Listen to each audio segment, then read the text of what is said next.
Hi there. Nicholas Cortez here with the Agency Texas in San Antonio. Today, I want to talk to you about bounds and meters, surveys, and T-47. So let me start with an example of an old friend of mine that went out there, bought a property for sale by owner. It was cheap money. He paid cash. No bank involved, no loans. So the title said, yeah, go ahead, we don't need a survey. He never got a survey. He bought the property. It was a nice fence, not a nice fence, just a little fence, all the way out there, 50 feet or so, and he thought that was his property. The house was a complete tore apart, fixer-upper, down to stats. He started with the house, he was done with the house, and then he did some fantastic, amazing landscaping, and he went all the way to the fence, thinking that was the end of the property.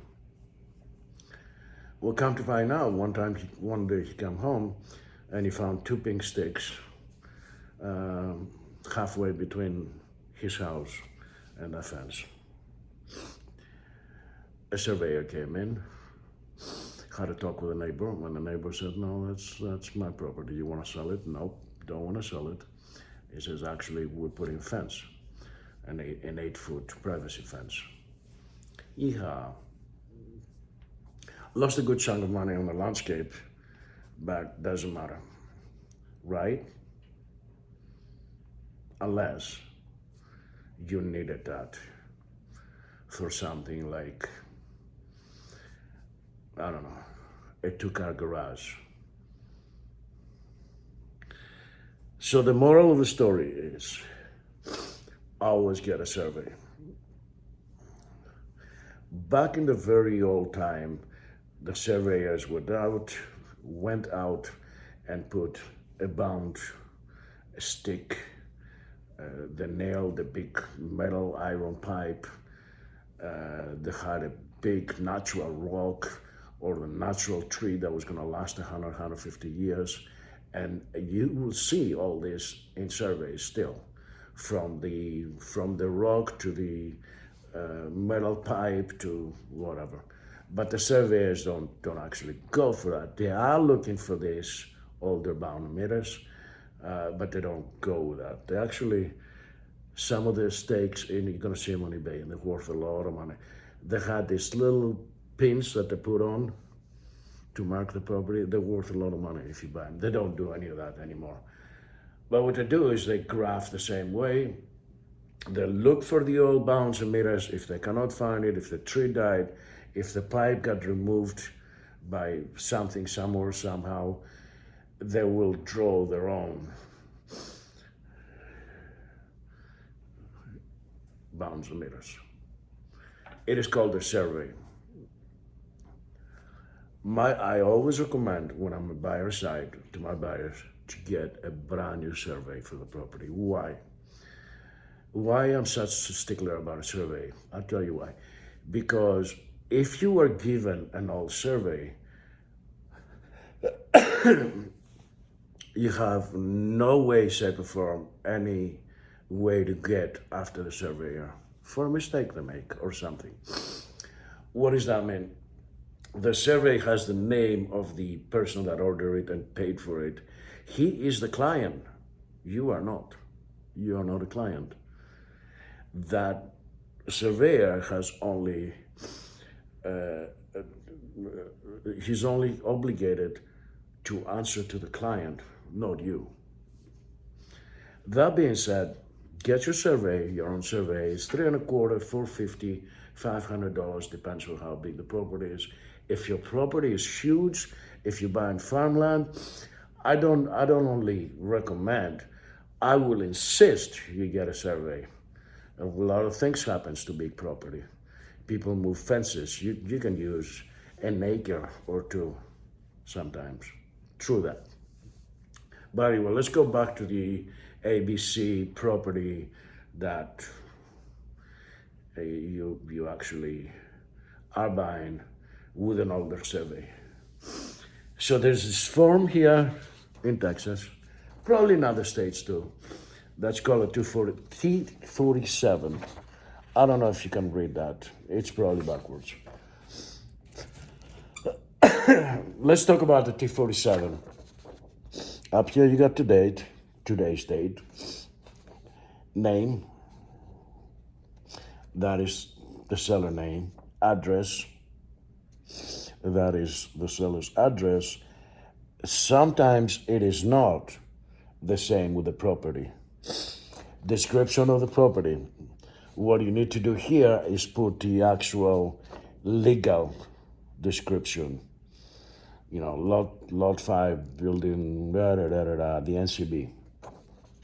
County, Bear, whatever, in Texas. This is a Texas, so there's gonna be some county in Texas here. This is a uniform, that GF number, do not put anything there. The title company will do that.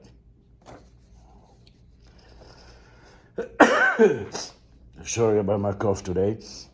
It's the allergies. Before me, the other sign, Rotary in the state of Texas, personally appear and says, so the rest is pretty self-explanatory. Owners will be on the first one. None will be on the next one. Or none will be here, except it better be none. Oh, and down here, signature. Do not have your seller sign that. It has to be sworn by a notarized, so he has to sign it in front of the Rotary.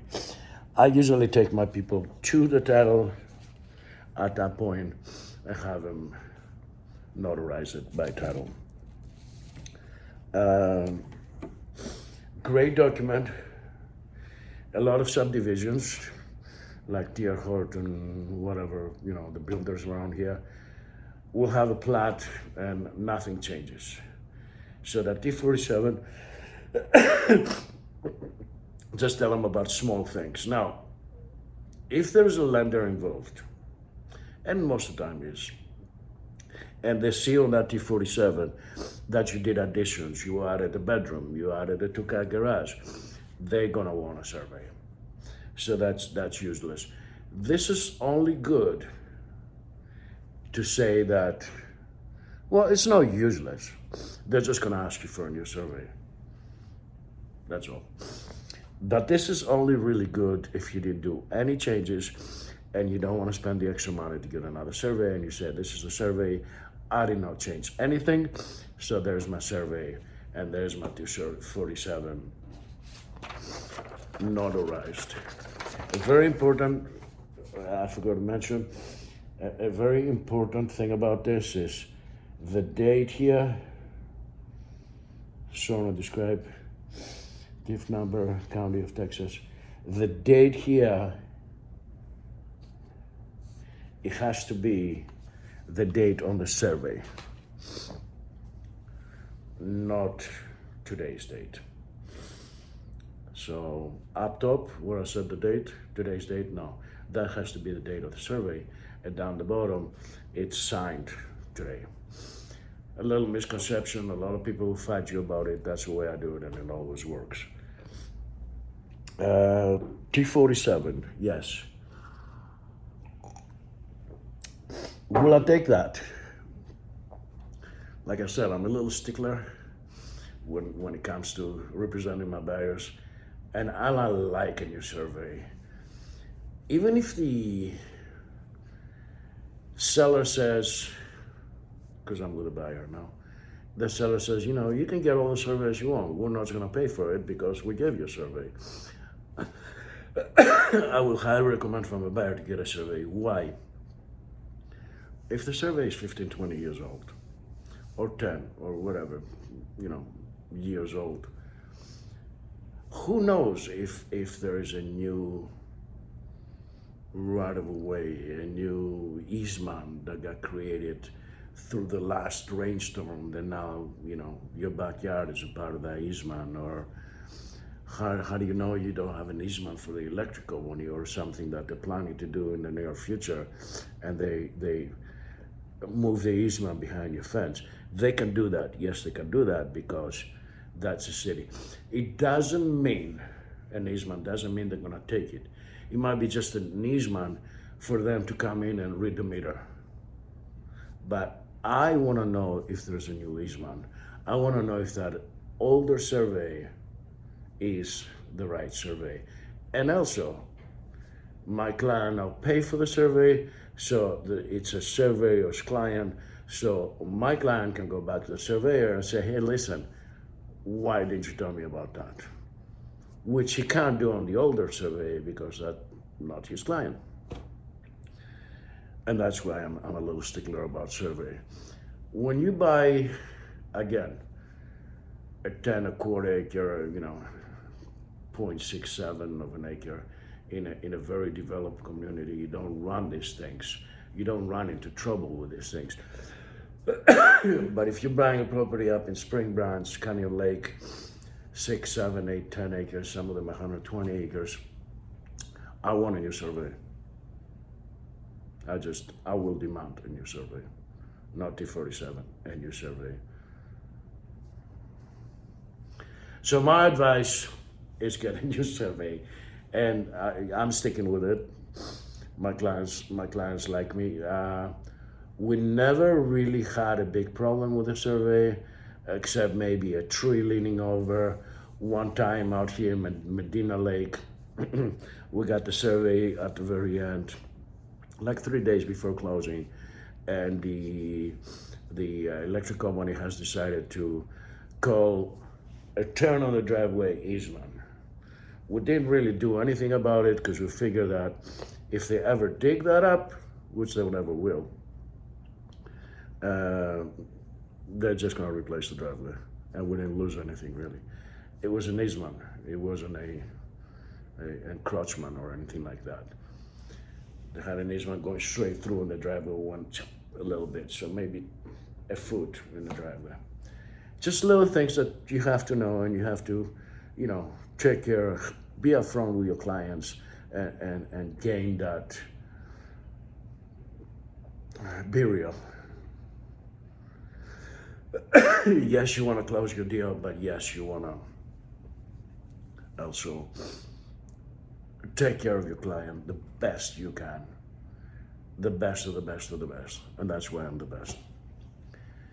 I made that more for realtors with a T-47, but if you really listen to what I said, if you're buying homes, if you're buying for sale by owner homes, that might be a very helpful situation. I tell people, they say, well, we're not gonna use you because we're gonna, do a for sale by owner. I'm like, okay. If you need me up here, to me, they're not paying me. I'm making my money and then some. Because if you get sued on something like that, forget about it. Because what I'm gonna do is I'm gonna make you $30,000, $40,000, $50,000 more on a $300,000 home. Because you don't have to deal with everybody and deal with the people from, I don't know, Nigeria that's gonna say, well, we're sending you a check for a down payment, deposit it to your bank. Yeah, don't deposit that check. That check will bounce and they will lock your bank account. This is all the stuff that we completely avoid by using me. Folks, Nikos Curtis with the agency, Texas. I just quickly came in the office. I needed to print some paperwork. It is an absolutely gorgeous day out there. And I'm back out. I'm gonna hit the road. If you have any questions, any suggestions, any concerns about what I'm saying, hit me underneath or go to my website, to my company's website, theagencytexas.com. You're gonna find my name there. Shoot me a question and I'll be more than happy to answer you. If you have a listing, please come to me directly and let's negotiate. Let's have a face-to-face talk about what your property is really worth, what can you do to improve it, money-wise, how can we get the most money out of it. And by the way, since I said that, right now, it is the best time to list your property. A lot of people don't think that way. A lot of people will tell you, oh my God, the market crashed. No. What's going to happen? All these people that think that, they're not going to list a property. So there's still going to be less properties in the market. It hasn't changed, and I don't think it will change forever at this interest rate, from a seller's market to a buyer's market, like a lot of people say. It's playing a little bit, it's at the edge. But with this rate is historically very low. Yeah, we got spoiled with a 1.9 and a 2.3 for a year or two, but this rate is historically low.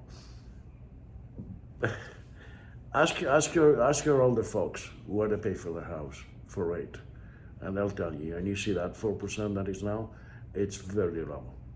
So don't be afraid to put your house in the market. Actually, get an expert realtor to do that. And actually, I bet you're gonna get more money than you thought you will still. But without remark, have a nice day, and let's talk soon. Bye now.